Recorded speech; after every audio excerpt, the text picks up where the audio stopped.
పెదనానికి దోవ పెట్టుకొని కూడా నా ఎంతప్పటికి మా నాన్న లేడు ఈ పిల్ల ఒకటేనని చెప్పి నా మీద పంతం బట్టి ఈ పని చేసిండు. వాడికి వచ్చేదానికి పోయేదానికి అందరికీ దోవలు ఉండయి, కానీ నా ఆస్తి మీద కన్నేసి ఈ పని చేసిండు.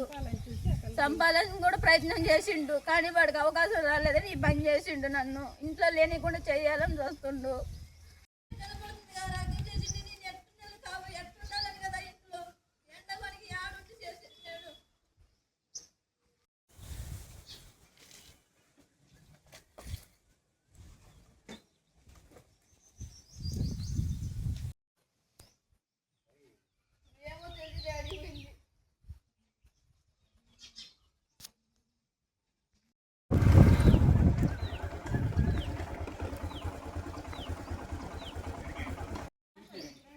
సార్ మీరు చూద్దరండి,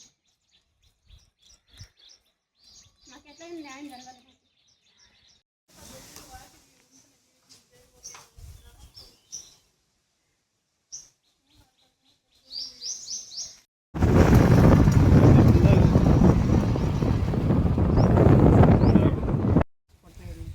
ఎవరన్నా కాదని 10 సార్లు వాడు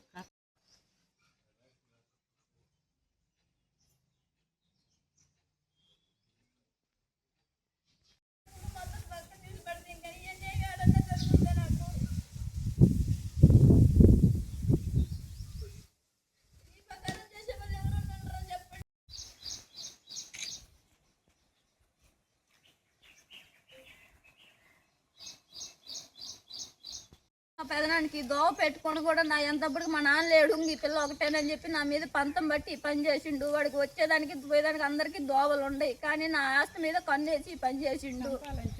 సంపాదన కూడా ప్రయత్నం చేసిండు, కానీ వాడికి అవకాశం రాలేదని ఈ పని చేసిండు. నన్ను ఇంట్లో లేనికుండా చేయాలని చూస్తుండు.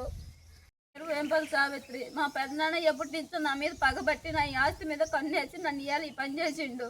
కరువు పని బానిచ్చి నన్ను ఇయ్యాలి. నేను ఇంటికి వచ్చేసరిలో పిల్లంతా కోళ్ళు పగలు పెట్టిండు. నాకు ఏ ఆధారం లేదు. నాకు ఆ రేకులు కూడా వాడే కట్టించేటట్టు చేయండి. నాకు ఉండేదానికి జీవాధారం లేదు. కరువు పని చేసుకొని బతుకుతున్న దాన్ని, ఒక పెన్షన్ లేదు, ఏం లేదు. నాకు అమ్మ నాన్న ఎవరు లేరు. ఉండేది ఒక్కదాన్ని. వికలాంగురాలను అయిపోతుంది. నేను ఎట్లా బతకాలా? నాకు న్యాయం చేయండి. వాడే రేకులు కూడా మళ్ళీ వాడే కట్టించేటట్టు చేయండి నాకు.